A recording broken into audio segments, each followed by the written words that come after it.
madaxweyne waa mahadsan tahay su-aasha koowaad aan ku weydiinayno waa su-aal fudud oo xisaaba 10 loo geeyay 10 ama 10 lagu daray 10 tiraday tahay ma noo sheegi kartaa madaxweyne xisaabta aad iskuguma fiicnin laakiin 10 lagu daray 10 oo aan hubo oo ku noqosho lahayn waa 19 asigeedu u qaadaa aan ku noqosho lahayn ama ka habboon tahay inaad dib ugu noqoto oo jawaabta ay la qaldan tahay aniga madaxweynaha ma waxaa weydiisataa aweysay qabiilista taa qabiiliste 10 lagu daray madaxweynaha waa yaqaanaa wax kala weydii su-aashaas taa su-aal maa wax kale waxaad sheegaysaan adiga iyo kuwa dib socodka wallaahi cid idinka dhegaysanaysaa jirin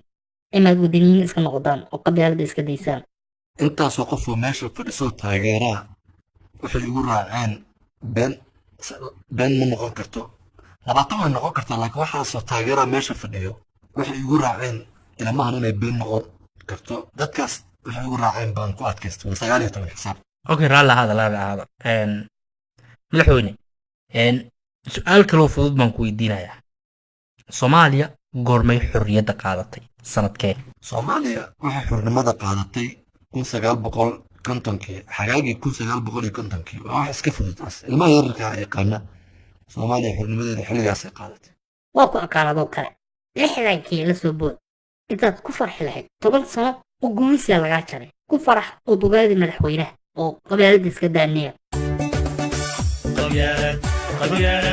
qabyaalad horeeradan kuubsano dadkuna ka hadhaan aybiyo qoloqolo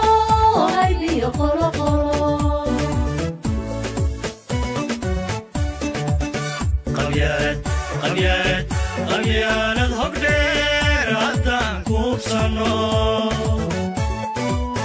dadkuna ka hadhaan aybiyo qolo